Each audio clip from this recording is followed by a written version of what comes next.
ਜੀ ਦੋਸਤੋ ਚੈੱਕ ਕਰ ਸਕਦੇ ਹੋ ਘੜੀ ਚੌਕ ਖਾਰੀਆਂ, ਜਿਹਦਾ ਨਵਾਂ ਨਾਂ ਅੱਜ ਤੱਕ ਗਿਆ ਓਸਲੋ ਚੌਕ। ਨਾਰਵੇ ਦੇ ਸ਼ਹਿਰ ਤੋਂ ਨਾਮ ਰੱਖਿਆ ਗਿਆ ਇਸ ਚੌਕ ਦਾ, ਅੱਗੋਂ ਪਤਾ ਨਹੀਂ ਕਿਸ ਵਜ੍ਹਾ ਤੋਂ ਨਾਮ ਰੱਖਿਆ ਗਿਆ ਦਾ ਓਸਲੋ ਚੌਕ। ਬਾਕੀ ਤੁਸੀਂ ਇਹ ਬੋਰਡ ਚੈੱਕ ਕਰ ਸਕਦੇ ਹੋ ਖਾਰੀਆਂ ਦੇ, ਇਹਨਾਂ ਦੀ ਰਾਈਟਿੰਗ ਥੋੜੀ ਚੇਂਜ ਹੈ ਲਾਲਾ ਮਸਲਾ ਦੀ ਬਾਕੀ ਸ਼ਹਿਰਾਂ ਦੀ ਨਿਸਬਤ।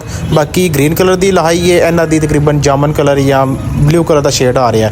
ਤੇ ਬਾਕੀ ਗੁਲਿਆਣਾ ਰੋਡ ਚੈੱਕ ਕਰ ਸਕਦੇ ਹੋ, ਇਹ ਸਾਰੇ ਰੋਡ ਦੀ ਪਮਾਇਸ਼ ਹੋ ਚੁੱਕੀ ਹੈ। ਦੁਕਾਨਾਂ ਦੇ ਅੰਦਰ ਨਿਸ਼ਾਨ ਲੱਗ ਗਏ ਨੇ, ਜਿਨ੍ਹਾਂ ਦੀਆਂ ਦੁਕਾਨਾਂ ਰਿਮੂਵ ਹੋਣੀਆਂ ਨੇ ਆਪਰੇਸ਼ਨ ਦੇ ਦੌਰਾਨ, ਜਿਹੜੀਆਂ ਨਾ ਉਹ ਮਲੀਆਂ ਮੇਟ ਹੋ ਜਾਣੀਆਂ। ਬਾਕੀ ਦੇਖੋ ਆਪਰੇਸ਼ਨ ਕਦੋਂ ਸਟਾਰਟ ਹੁੰਦਾ ਹੈ।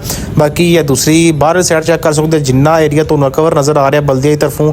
ਇੱਥੇ ਪਹਿਲੇ ਰੇਹੜੀਆਂ ਰਿਕਸ਼ੇ ਜਾਂ ਪਾਰਕਿੰਗ ਵਗੈਰਾ ਬਣੀ ਹੁੰਦੀ ਸੀ, ਪ੍ਰਾਈਵੇਟ ਬੰਦੇ ਆ ਕੇ ਲਾ ਚਲੇ ਜਾਂਦੇ ਸੀ, ਤੇ ਹੁਣ ਸਾਰੀ ਜਗ੍ਹਾ ਖਾਲੀ ਕਰਾਈ ਗਈ ਹੈ। ਉਸ ਤੋਂ ਬਾਅਦ ਸਾਰੇ ਬਲਦੀਆ ਦੇ ਅਫਸਰਾਨ ਵੀ ਮੌਜੂਦ ਨੇ। ਸਾਹਮਣੇ ਤੁਸੀਂ ਦੇਖ ਸਕਦੇ ਹੋ ਕਰਾਮ ਭਾਈ ਖੜੇ ਨੇ, ਨਾਲ ਸੈਂਟਰੀ ਇੰਸਪੈਕਟਰ ਇਹਸਾਨ ਲਾਈ ਸਾਹਿਬ ਨੇ, ਨਾਲ ਅਹਿਮਦ ਰਜ਼ਾ ਭਾਈ ਸਾਹਿਬ ਨੇ। ਉਸ ਤੋਂ ਬਾਅਦ ਨਾਲ ਸਾਰਾ ਬਲਦੀਆ ਦਾ ਸਟਾਫ ਸਾਰਾ ਮੌਜੂਦ ਹੈ ਤੇ ਸਾਰੀਆਂ ਡਾਇਰੈਕਸ਼ਨਾਂ ਦੇ ਰਹੇ ਨੇ। ਇਹ ਸਾਰੀ ਪ੍ਰੋਗਰੈਸ ਹੈ ਬਲਦੀਆ ਖਾਰੀਆਂ ਦੀ, ਚੈੱਕ ਕਰ ਸਕਦੇ ਹੋ। ਇੱਥੇ ਵੀ ਵਰਕ ਸਟਾਰਟ ਹੈ ਫਿਲਹਾਲ। ਬਾਕੀ ਸ਼ਹਿਰਾਂ ਦੀ ਨਿਸਬਤ ਖਾਰੀਆਂ ਤੇ ਇਹ ਐਡੇ ਖਾਸ ਆਪਰੇਸ਼ਨ ਵੱਡੇ ਨਹੀਂ ਸਟਾਰਟ ਹੋਏ। ਬਾਕੀ ਆਉਣ ਵਾਲੇ ਵਕਤ 'ਚ ਦੇਖੋ ਕਿ ਕੀ ਤਰੀਕਾਕਾਰ ਬੰਦਾ ਹੈ। ਬਾਕੀ ਤੁਹਾਨੂੰ ਉਸ ਤੋਂ ਬਾਅਦ ਅਸੀਂ ਨੈਕਸਟ ਲੋਕੇਸ਼ਨ ਦਿਖਾਉਂਦੇ ਹਾਂ। ਚੈੱਕ ਕਰ ਸਕਦੇ ਹੋ ਮੇਨ ਬਾਜ਼ਾਰ ਖਾਰੀਆਂ ਤੇ ਰੇਹੜੀ ਬਾਜ਼ਾਰ ਖਾਰੀਆਂ। ਇਹ ਮੇਨ ਬਾਜ਼ਾਰ ਦਾ ਸਟਾਰਟ ਵਾਲੇ ਜਿੰਨੇ ਖੋਖੇ ਲੱਗੇ ਹੋਏ ਨੇ, ਸੁਣਨੇ 'ਚ ਆ ਰਿਹਾ ਕਿ ਸਾਰੇ ਖੋਖੇ ਜਿਹੜੇ ਨੇ ਨਾ ਸਰਕਾਰੀ ਜਗ੍ਹਾ ਤੇ ਲੱਗੇ ਹੋਏ ਨੇ।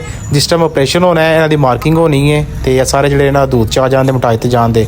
ਉਹ ਜਿਹੜੀ ਬਿਲਡਿੰਗ ਨਜ਼ਰ ਆ ਰਹੀ ਹੈ ਨਾ, ਬਿਲਡਿੰਗ ਦੀ ਸੇਧ ਤੇ ਸਾਰੇ ਖੋਖੇ ਨੇ, ਉਹਦੀ ਸੇਧ ਤੇ ਜਿੰਨੇ ਵੀ ਖੋਖੇ ਆਉਂਦੇ ਸਾਰੇ ਰਿਮੂਵ ਕੀਤੇ ਜਾਂਦੇ। ਬਾਕੀ ਵਕਤਨ ਫਵਕਤਨ ਅਸੀਂ ਤੁਹਾਨੂੰ ਨਾਲ ਅਪਡੇਟ ਖਾਰੀਆਂ ਦੀ ਦਿੰਦੇ ਰਵਾਂਗੇ। ਅਗਰ ਤੁਸੀਂ ਟਿਕਟੌਕ ਪੇਜ ਬਣਾਉਣਾ ਬੜੇ ਸੁੱਤਰ ਨੂੰ ਫਾਲੋ ਨਹੀਂ ਕੀਤਾ, ਜਲਦੀ ਨਾਲ ਫਾਲੋ ਕਰੋ। ਇਸ ਵੀਡੀਓ ਨੂੰ ਸ਼ੇਅਰ ਕਰੋ, ਕਮੈਂਟ 'ਚ ਆਪਣੀ ਰਾਏ ਦਾ ਇਜ਼ਹਾਰ ਜ਼ਰੂਰ ਕਰੋ। ਮਿਲਦੇ ਹਾਂ ਅਗਲੀ ਵੀਡੀਓ 'ਚ। ਅੱਲਾਹ ਹਾਫਿਜ਼।